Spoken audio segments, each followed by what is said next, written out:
live life fast or die too young. Die too young. 100 miles per hour might crash.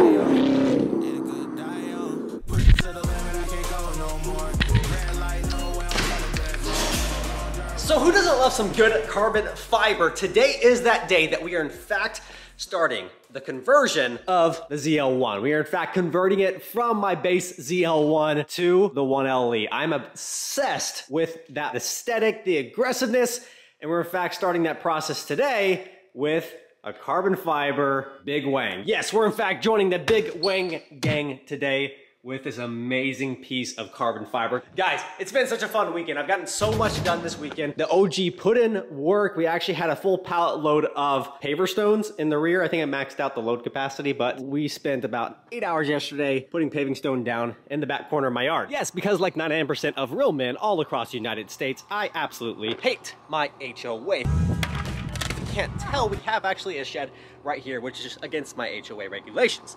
And what I'm doing is building another one. We're in fact on the side of my house. I put up this fake little fence there. You can't really see it from the road, can't see it from the front, can't see it from the side. So we in fact are hiding a shed. And yes, we did use paver stones because if I in fact do get caught eventually, these are somewhat modular. I can pull them up, use them for something else. And as far as other really quick updates, we will be going over in this video what happened last week with my quick jacks and what caused the car to essentially slip off of them while it's underneath the car. And then also some updated clips for you guys on this exhaust, because as it has broken in, it's gotten better and better.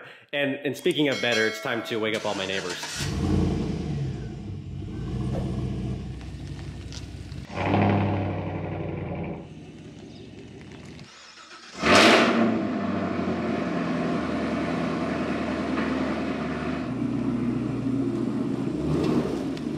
I mean, come on, guys.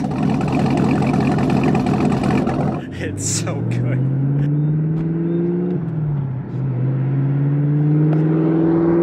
My favorite part of this exhaust is how deep that rumble is. And what's funny is, as it's broken in, the idle has actually gotten a little bit deeper, but when you get on it, it's outrageous. Like, completely outrageous.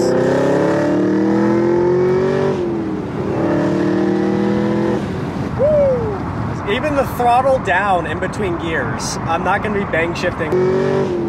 That exhale, though, it's so good.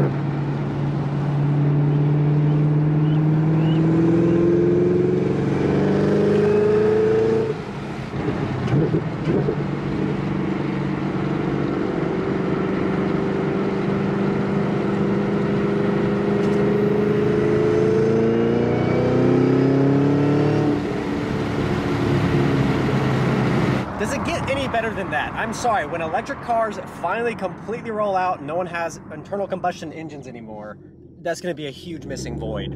Like, there's no other thing in the world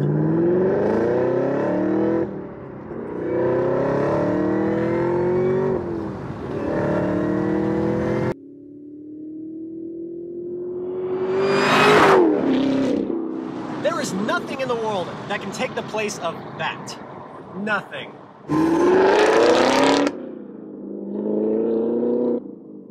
This exhaust completely changed this car. Like, this was fun before, now it's just stupid fun. This is epic.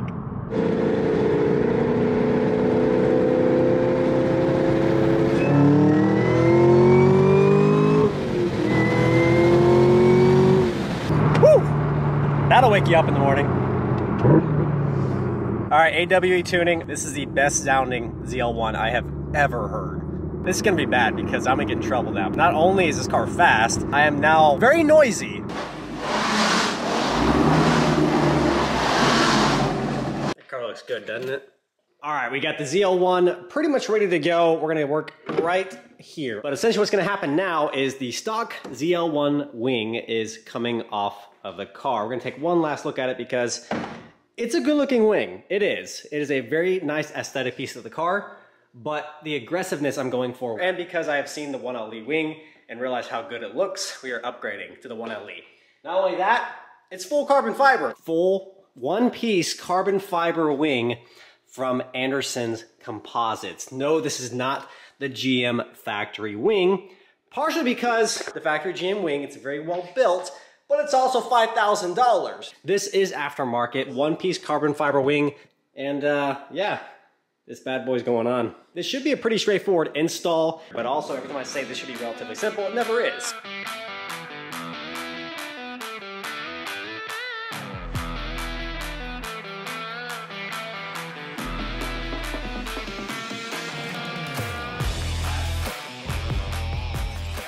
So this is very straightforward. We have 6 nuts holding this thing on. We got 1 there, 1 on top. We have 2 in the center, and then 5 and 6.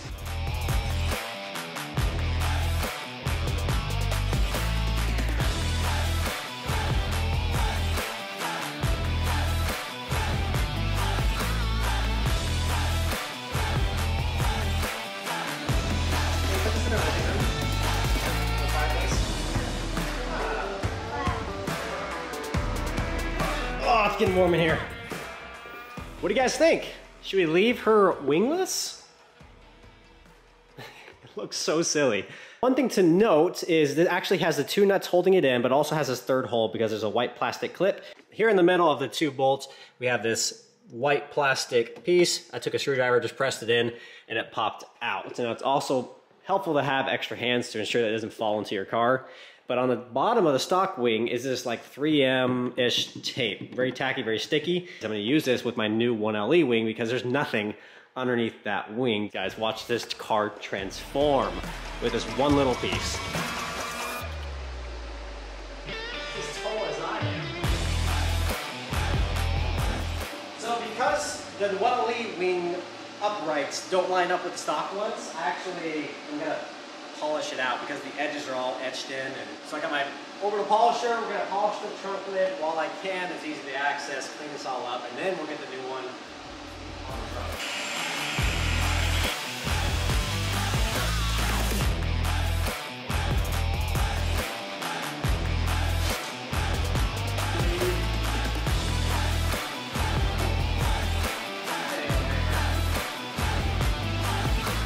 Yeah, I'm gonna do the boring part. See you guys in a second.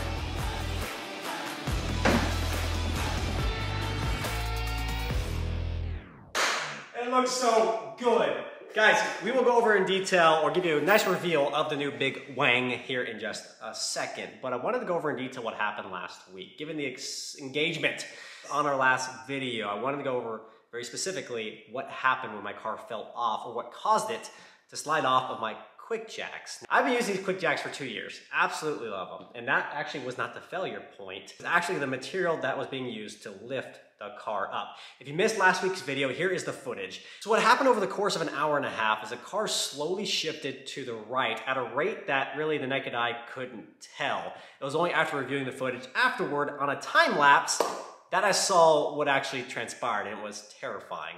Now, first off, this is the only footage I had of it, and it was actually under time lapse. So I slowed it down as much as I possibly could to see exactly what the failure point was. Now, when I bought my quick jacks, they did come with these rubber composite blocks. They're very solid. They have a big one and a smaller one the kit comes with.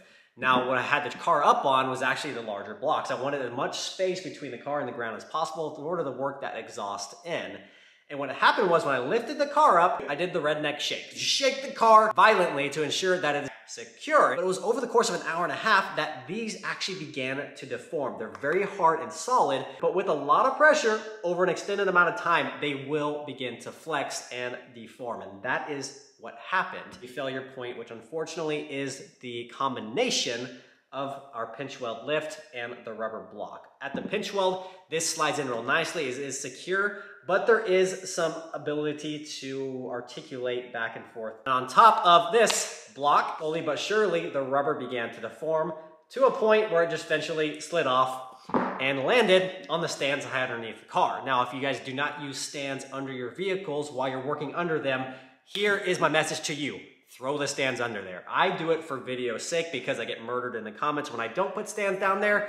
And I will say from now on, I will always be using stands. What happened was when the car slid off, it landed on top of the stands, but it also landed on top of the quick jack. And actually, I looked into the footage, the quick jack actually moved, and if the stands did not catch the car along with the quick jacks would have folded over and I would be underneath the car right about there. The quick jacks are wonderful. They work perfectly. They work as they're supposed to. It's only the rubber blocks. Personally, I would not use the rubber blocks to lift the car if you're gonna have it in the air for more than an hour. But all is well, everyone's alive, the car is okay. Damage report being, I broke 2 clips on my rocker panel, or side skirt as some people call it.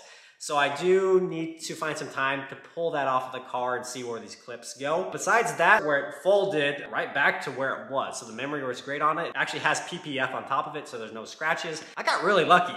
With all that said, here is a nice reveal of our new Big Wang, our entry into the Big Wang game. 100 miles per hour might crash, 'cause good die young. But here I come, push it to the limit, I can't go no more. Red light, no way, I'm coming back home. Long dirt road, all on my own. I'ma be the greatest, write my name in the stone. Write my name in the stone. Yeah, I'm coming back home. Yeah, I'm coming back home. Write my name in the stone. 'Cause I'm coming back home. 'Cause I'm coming back home. I'm coming back home. I'm coming back home. Y'all coming back home. Y'all coming back home. I'm coming back home. Y'all coming back.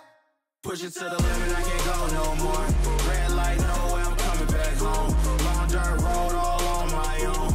I'ma be the greatest, write my name in the stone. Write my name in the stone. You know, it took long enough to get to 100 degrees in Texas this summer. We've really enjoyed it, but it's finally 100 degrees.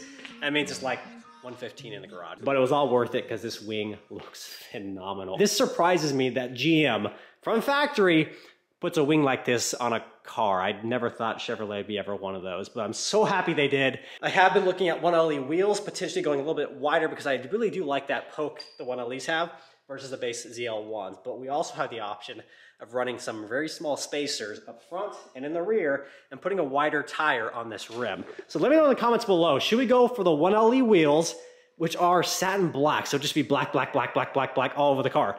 Or should we keep the OEM ZL1 base wheels and go a little bit wider with that tire? And if you have done this for yourself, comments below what size tires you guys are running. Regardless, guys, I'll put a link in the description below for this wing. No, this is not a sponsored video, but I want to say I am excited. Thank you for the support. This has not happened without you. The price of this wing, it costs a pretty penny, and I personally could not afford this, nor would even consider affording it if it wasn't for you guys in this channel. So again, thank you so much for helping me do things like this that I absolutely love. If you haven't joined the Lonestar Hawaiian family just yet, scroll down and hit that subscribe button below. A lot more coming from this ZL1, potentially a full 1LE conversion, potentially sitting right in that room behind me. If you enjoyed this one, please smash that like button below. But as always, we'll see you in a few days for our next video. Until that day comes, aloha.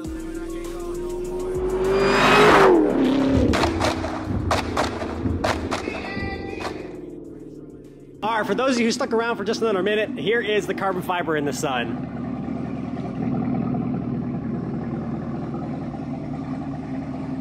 That looks way different in the sun. All right, bye guys.